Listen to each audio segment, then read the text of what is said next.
Second के लिए मैं आपके इस लॉजिक को ले भी लूं कि हिंदुस्तान वहां पर अतिक्रमण कर रहा है, एग्रेशन दिखा रहा है, साहब छोटा सा मुल्क वियतनाम क्या कर रहा है, हांगकांग के क्या हाल है आप अच्छी तरह से जानते हैं, इंडोनेशिया, मलेशिया, ये इतने छोटे छोटे से मुल्क है, आपको लगता है ये चाइना के लिए कुछ करेंगे?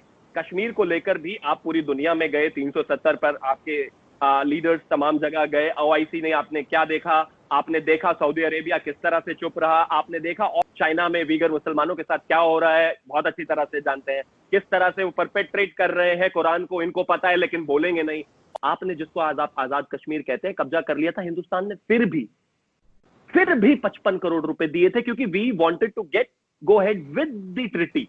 आपको हिंदुस्तान के 20 सिपाही नजर आ रहे हैं, लेकिन सारी दुनिया कह रही है 43 मारे हैं हिंदुस्तान की फौज ने, आपको वो नजर नहीं आ रहा, क्योंकि आप उसे सेलेक्टिवली देखना नहीं चाहते। और ये मैं नहीं कह रहा हूं, चाइना कहता है कि एज अ गुड जेस्चर हम अपना नंबर जो है बताना नहीं चाहते, हमने फैलाया हम बताना नहीं चाहते, बॉम्ब आकर गिरे, एयर स्ट्राइक हुई हम बताना नहीं चाहते, अब हमारे 43 मरे हम बताना नहीं चाहते। आप जो कहते हैं ना कि मुसलमानों ने 1000 साल तक राज किया, उस राज में आप गुलाम थे, मैं भी था, क्योंकि हिंदुस्तान जब एक था सभी गुलाम थे।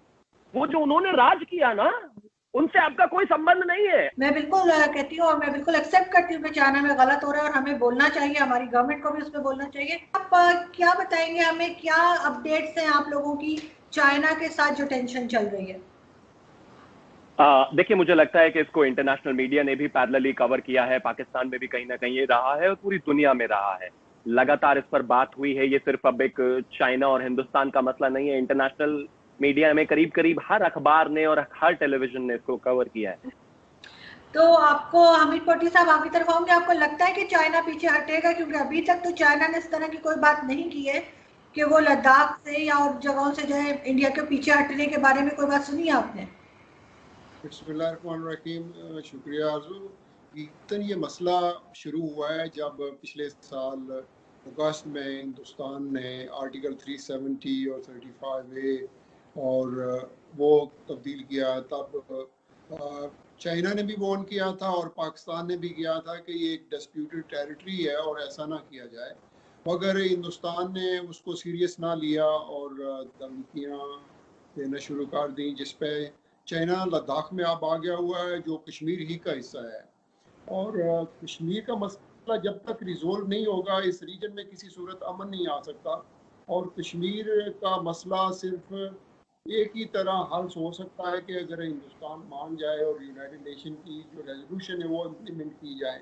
फर्ज करें हम फर्जी लिहाज से एक दूसरे को ताने देते रहेंगे, बातें करते रहेंगे, मगर उसका कोई मतलब नहीं है जब तक एक्चुअल चीज़ नहीं होगी।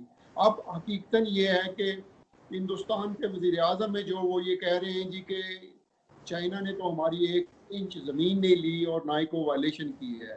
वेयर एज इनके लेफ्टिनेंट जनरल है हरिंदर सिंह, मेरे ख्याल में, जो अभी रिसेंटली लास्ट वो मुज़ाकरात कर रहे हैं चाइना से, वो ये कह रहे हैं कि चाइना ने जो हमारी ज़मीन ली है वो हमें वापस करें। तो ये काफ़ी कंट्रडिक्शन आ रही है। जी त्यागी साहब, आप रिप्लाई करना पसंद करेंगे? हाँ, देखिए, सबसे पहले तो पाकिस्तान तहरीक-ए-इंसाफ पार्टी के जो नेता हैं उन्होंने जो सारी चीजें कही है, आपका जो सबसे पहले तो कश्मीर की तरफ ऑब्सेशन है उसको कृपया करके अभी के लिए साइड रख दें, क्योंकि जब हम चाइना की बात कर रहे हैं, अब आप इतिहास को ना बदल सकते हैं, ना झुटला सकते हैं, ना डेट्स को, ना चीजों को, ना अंतरराष्ट्रीय जियोपॉलिटिकल हिस्ट्री को। अब मैं आपको बताता हूं, चाइना सिर्फ हिंदुस्तान के साथ नहीं कर रहा है, सबके साथ उसका हाल क्या है।